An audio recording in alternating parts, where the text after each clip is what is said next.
हा जो सर तुम्ही सबलाईन पाईप सांगितला तो किती HP च्या मोटरवर काम करतो आणि किती एकर क्षेत्र एका टायमाला कव्हर करतो? हे बघा, आता कोणतं पण इरिगेशनची टेक्नॉलॉजी वापरायची असेल ना, तर त्याच्यात हे बघितलं पाहिजे आपण की आपण आपल्या इरिगेशनसाठी मोटर नाही बदलवणार, मोटरनुसार इरिगेशन करू.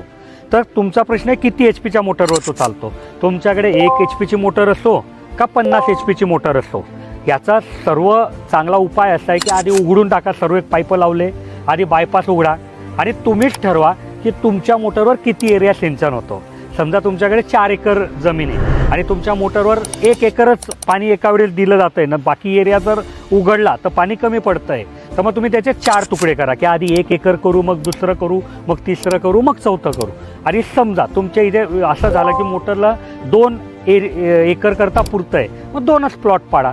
तर मोटर कोणती बी असो तुम्ही सबलाईन वापरू शकतात, काहीच अडचण येत नाही.